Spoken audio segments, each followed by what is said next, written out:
لماذا وقف هذا الرجل كالصخرة بينما كان الآلاف من حوله يصرخون؟ صورة واحدة فقط كانت كافية لتشعل نقاشا عالميا وتثير تساؤلات لم تجد لها إجابة مباشرة. صورة صامتة، لكنها حملت في داخلها ضجيجا أكبر من كل الهتافات التي ملأت المدرجات في تلك اللحظة. لم يكن هذا الرجل مشجعا عاديا، ولم تكن تلك الحركة مجرد تصرف عابر، بل كانت رسالة مدروسة اختارت الصمت لغة لها، واختارت كرة القدم مسرحا عالميا لإيصالها. في وقت تتحول فيه مدرجات كرة القدم إلى فضاء للفرح والصراخ والانفعال، قرر رجل واحد أن يقف بلا حراك. جسده ثابت كتمثال، وعيناه تحدقان في الفراغ، كأنه ينظر إلى ما هو أبعد من الملعب. الجماهير من حوله تقفز، تهتف، تلوح بالأعلام، وهو وحده ثابت، صامت، منفصل عن المشهد. لكنه في الحقيقة كان قلب هذا المشهد كله. الكاميرات التقطته، والصورة انتشرت بسرعة مذهلة عبر وسائل التواصل الاجتماعي، وبدأ الناس يتساءلون: من هذا الرجل؟ وماذا يريد أن يقول؟ ولماذا اختار هذا التوقيت بالذات؟ اسمه ميشيل، مواطن من جمهورية الكونغو الديمقراطية، ليس سياسيا معروفا ولا قائد حركة ولا ناشطا تقليديا يظهر في المؤتمرات أو المظاهرات. إنه شخص عادي قرر أن يستخدم واحدة من أكثر المنصات مشاهدة في العالم، كرة القدم. ميشيل كان يعلم أن الملايين يشاهدون المباريات، وأن الكاميرات الرياضية لا تغمض عيونها، وأن صورة واحدة في هذا السياق قد تصل إلى أماكن تعجز عنها البيانات السياسية والتقارير الحقوقية. لذلك لم يرفع لافتة ولم يهتف بشعار، بل اختار لغة الجسد واختار الصمت. الحركة التي قام بها لم تكن عشوائية. وضع يده على فمه في إشارة واضحة إلى الصمت. ليس صمته هو، بل صمت المجتمع الدولي، صمت الإعلام، وصمت المؤسسات العالمية تجاه ما يحدث في بلاده. ثم وجه أصبعيه نحو رأسه في إشارة رمزية إلى العنف وإلى النزاعات المسلحة وإلى الرصاص الذي يتكلم بدل الكلمات وإلى الخوف الذي يرافق حياة المدنيين يوميا في شرق جمهورية الكونغو الديمقراطية. كانت رسالة مختصرة لكنها مشحونة بالمعاني. العالم صامت بينما الدماء لا تتوقف.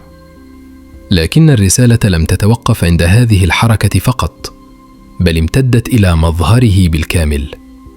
فقد ظهر مرتديا بدلة رسمية صفراء مع ربطة عنق في مشهد غير مألوف تماما داخل مدرجات كرة القدم.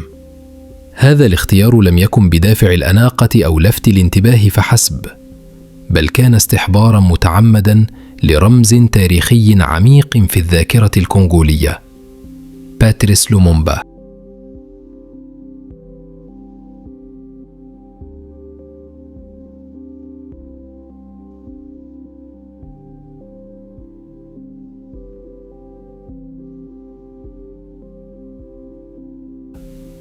لومومبا بطل استقلال الكونغو وأول رئيس وزراء للبلاد، والرجل الذي حلم بدولة حرة تملك قرارها وتحمي ثرواتها من النهب الخارجي.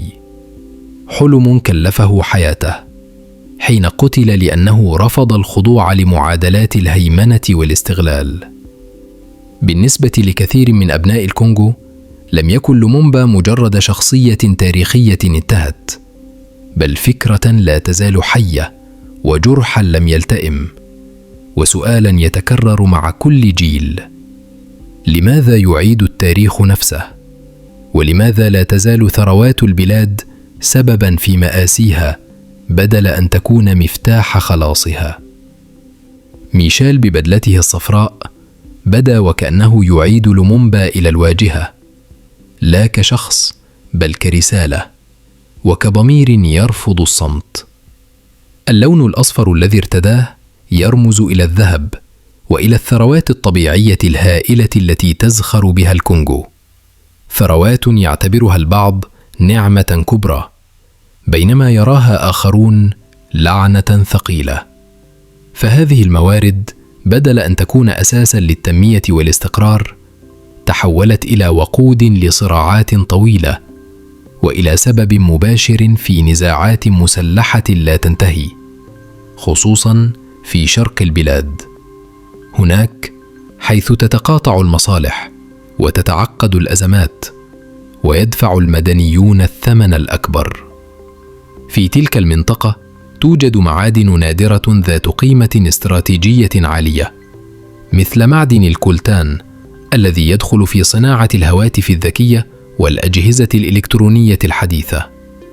معدن قد لا يفكر فيه المستخدم العادي حين يمسك هاتفه، لكنه في مكان آخر من العالم مرتبط بمعاناة يومية وبنزاعات معقدة وبحياة أناس يجدون أنفسهم عالقين في دوامة عنف لا تبدو لها نهاية واضحة.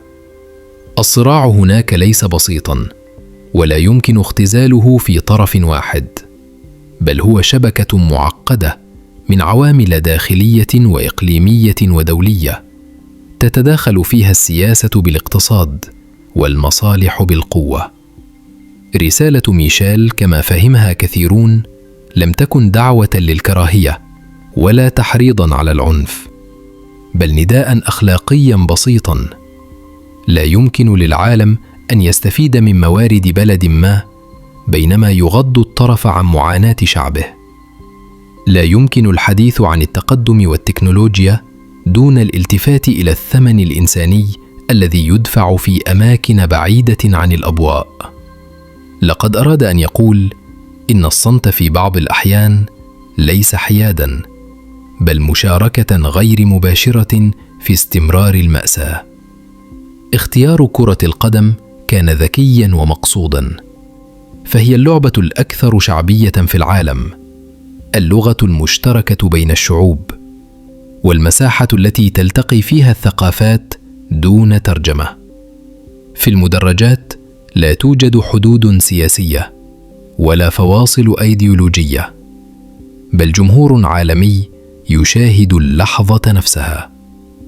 ميشيل فهم ذلك جيداً، فحول المدرج إلى منبر، والكاميرا إلى شاهد، وصمته إلى خطاب.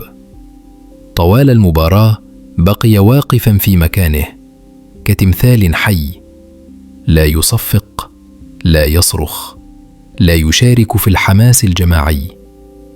كان حضوره تذكيراً مؤلماً بأن هناك من لا يملك رفاهية الفرح، وأن هناك شعوباً تعيش أزمات لا تصل إلى العناوين الرئيسية.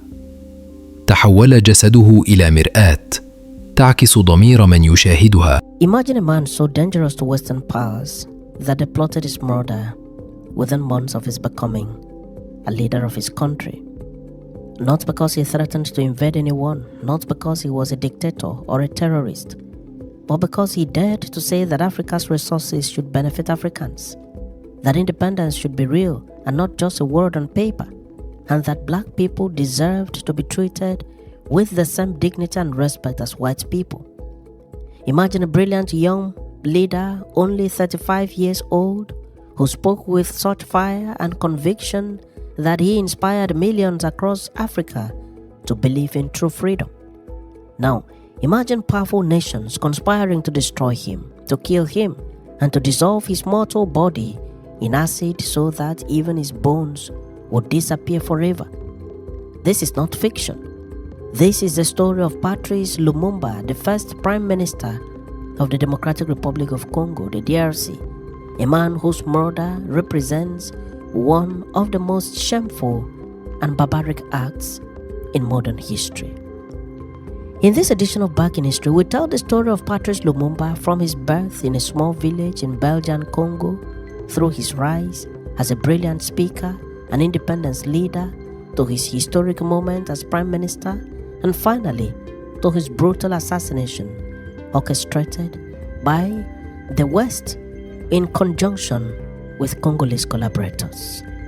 This is a story about colonialism's refusal to let go, about how Cold War politics destroyed African dreams, and about how the West killed Africa's brightest hope because he refused to bow. We welcome you to this edition of Back in History. Patrice Emery Lomumba was born on July 2, 1925 in Onaloa, a village in Belgian Congo. Congo was not a normal colony. It was until 1908 the personal property of Belgium's King Leopold II, who had run it as a slave labor camp where millions of Congolese people died producing rubber and other resources for his personal profits. Even after Belgium took over from the king, Congo remained one of the most brutally exploited colonies in Africa. Belgians controlled everything. Congolese people had no rights, no voice, and no hope of advancement. They were treated as children at best and as animals at worst.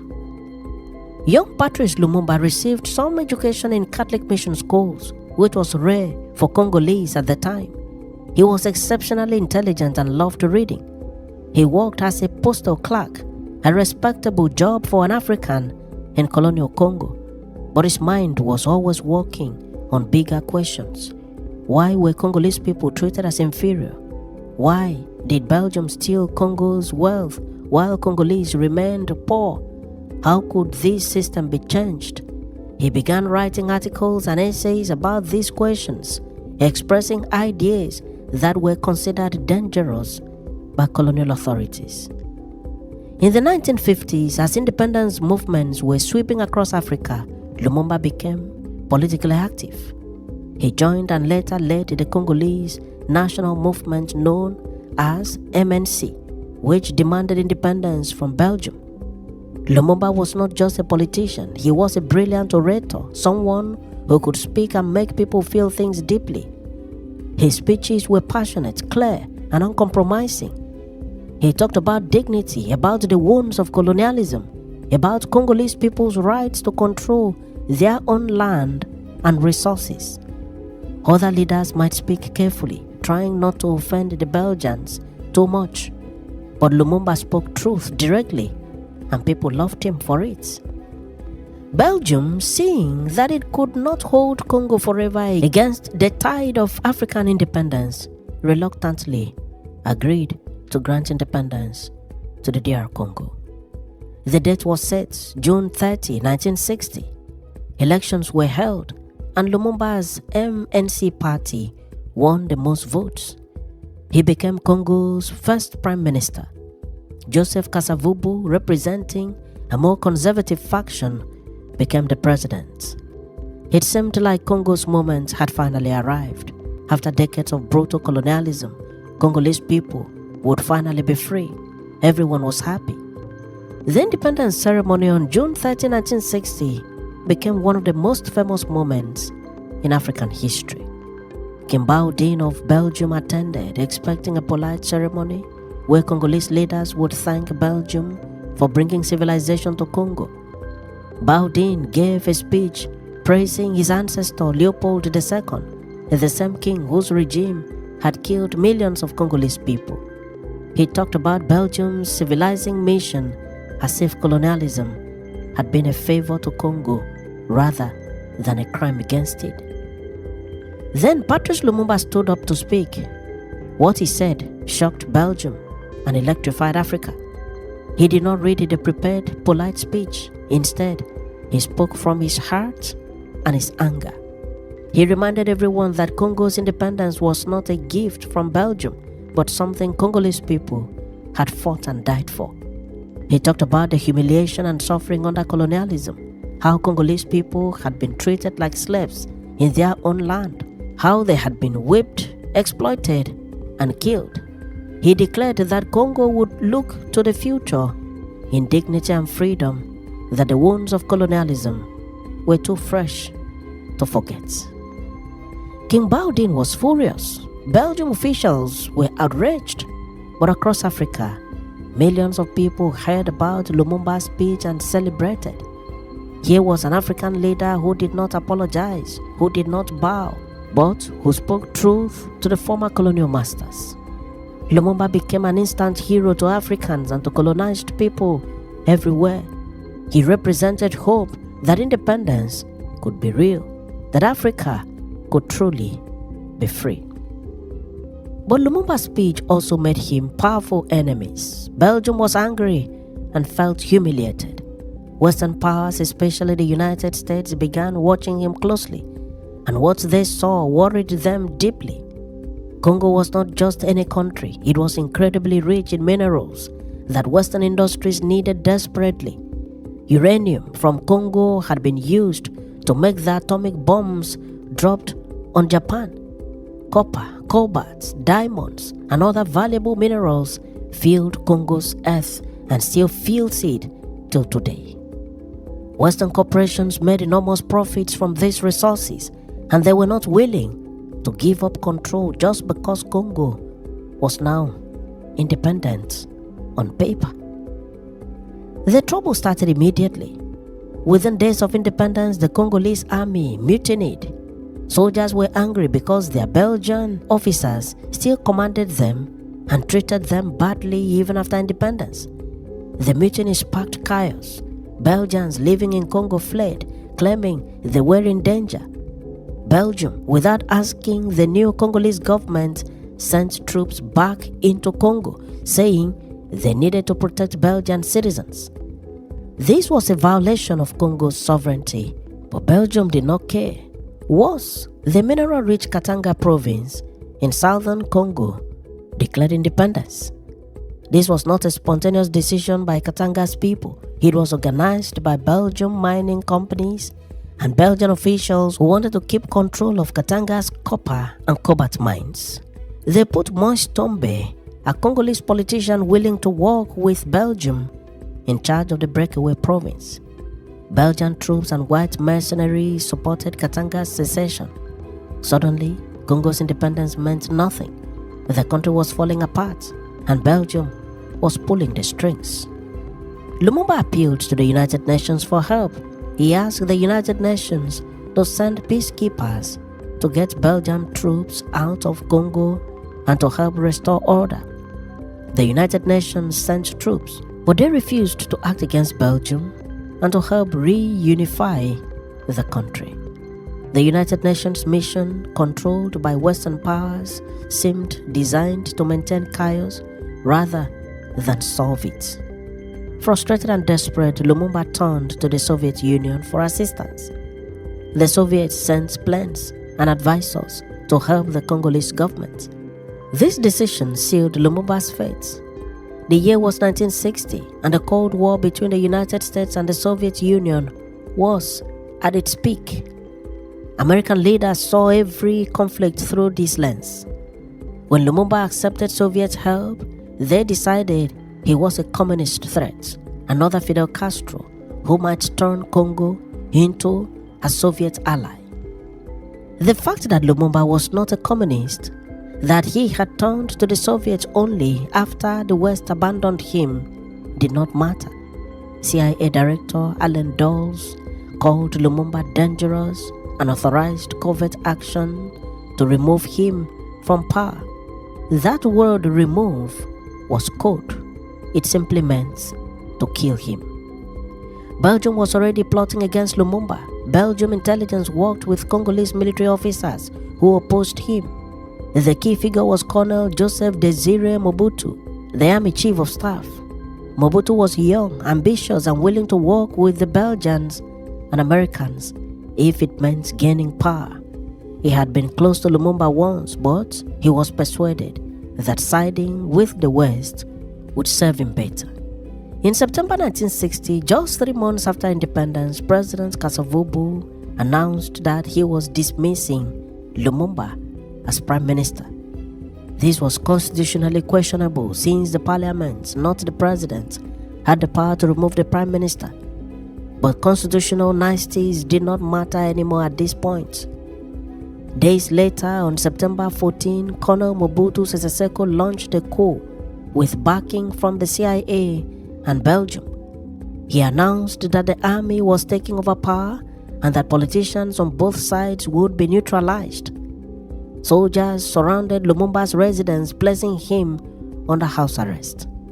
Lumumba was now a prisoner in his own capital, protected by United Nations peacekeepers who had orders not to let him leave, but also not to let his enemies capture him. It was a strange, tense situation. Lumumba remained defiant, giving speeches from his house, rallying his supporters, and refusing to give up. He knew his life was in danger, but he believed that if he could reach Stanleyville, a city in eastern Congo where his supporters controlled the regional government, he could organize resistance and reclaim power. His enemies knew this too, which is why they were desperate to capture him. On November 27, 1960, Lumumba decided to escape. In the middle of the night, he, his wife Pauline, and baby son, along with a few supporters, slipped past the United Nations guards and fled Leopoldville. They traveled by car towards Stanleyville, hundreds of miles away through dangerous territory. It was a desperate gamble. Mobutu's soldiers were searching for him. Roadblocks were set up across the country.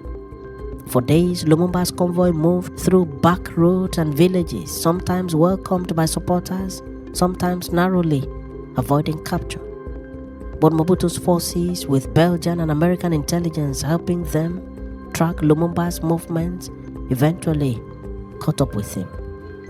On December 1st, 1960, soldiers captured Lumumba near the Sankuru River. They beat him savagely in front of his wife and child, kicking and punching him while he was bound. The photos and film footage of his capture showing a bloodied and humiliated Lumumba being dragged and beaten would later circulate worldwide, shocking people with the brutality. He was flown back to Leopoldville and imprisoned in a military camp, where he was tortured repeatedly. For weeks, Lumumba was held in brutal conditions while his fate was debated.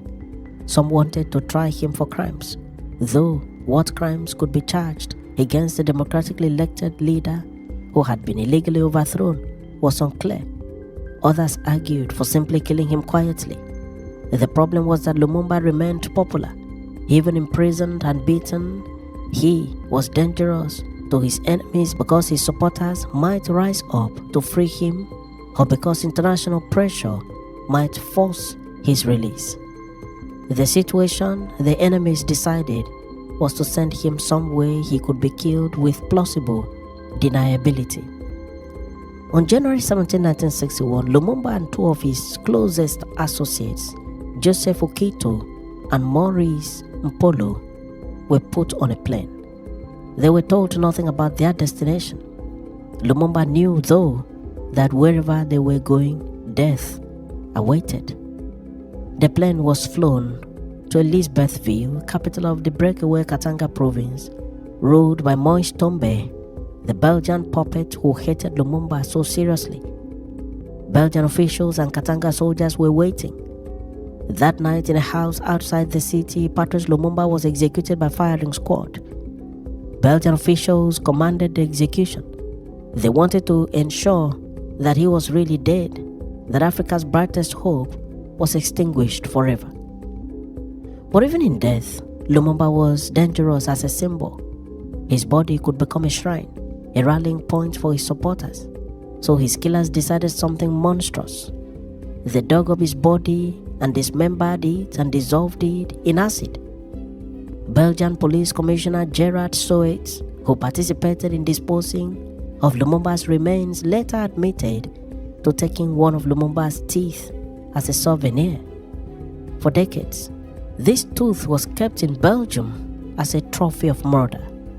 It was only in 2022, over 60 years after the assassination, that Belgium returned the tooth to Lumumba's family for burial in Kinshasa. The official story told to the world was that Lumumba had been killed by angry villagers while trying to escape custody in Katanga. Almost nobody believed this, The truth was obvious to anyone paying attention. Western powers had orchestrated the removal and murder of Congo's democratically elected leader because he refused to let them continue controlling his country's resources. It was a modern assassination planned in Washington and Brussels, executed in Africa, all to protect corporate profits and Cold War interests. The reaction across the world was explosive. In the Soviet Union, they named streets and universities after Lomumba, calling his death imperialist murder. Across Africa, people mourned and protested. In Egypt, protesters burnt down the Belgian embassy. African leaders saw clearly what Lumumba's assassination meant, namely, that independence was a lie if the West could simply kill any African leader who truly tried to serve his people rather than Western interests. Malcolm X, the American civil rights leader, called Lumumba the greatest black man who ever walked the African continent, saying his murder showed that the same racism and imperialism that oppressed black Americans was killing African leaders. The immediate aftermath in Congo was exactly what the West wanted. Mobutu, with continued American and Belgian support, consolidated power over the following years. He officially took over as dictator. He ruled Congo, which he renamed Zaire, for 32 years. His regime was one of the most corrupt in African history. While Mobutu became one of the world's richest men, stealing billions from his country, ordinary Congolese people remained among the poorest on earth. The potential that Lumumba had represented of a democratic Congo that used its mineral wealth to develop and serve its people was destroyed. Instead, Congo became a Cold War pawn and then a failed state, its resources still flowing to Western corporations while its people suffered through dictatorship, war, and poverty. For decades, the truth about Lumumba's assassination was officially denied. Belgium and the United States refused to acknowledge their roles. Declassified documents slowly revealed the reality.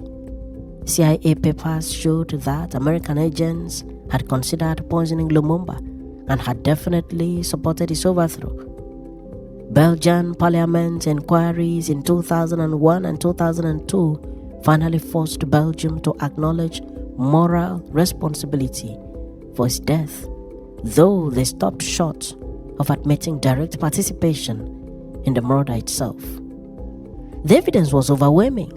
This was a planned assassination carried out with Western knowledge, support, and participation.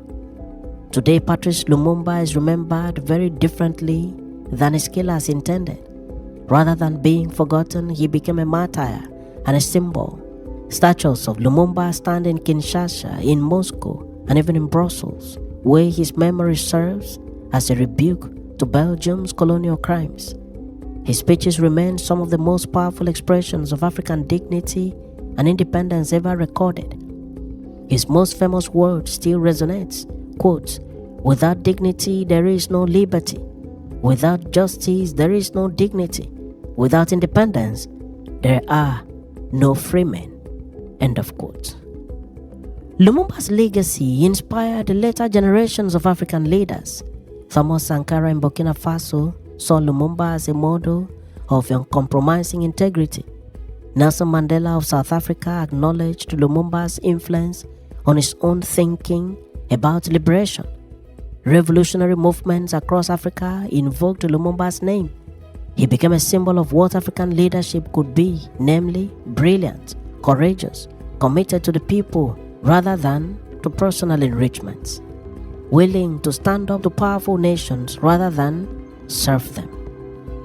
His assassination also taught bitter lessons about neocolonialism. The term neocolonialism refers to how former colonial powers continue controlling former colonies, economically and politically, even after formal independence. Lumumba's death showed that political independence meant nothing if Western powers could simply kill leaders who challenged economic exploitation. It showed that Cold War politics would be used as an excuse to destroy African self-determination. It showed that African leaders who truly served their people rather than Western interests would be labeled as communists, radicals, or threats and would be removed by any means necessary. The tragedy of Lumumba's death is not just personal, though his personal story is heartbreaking enough.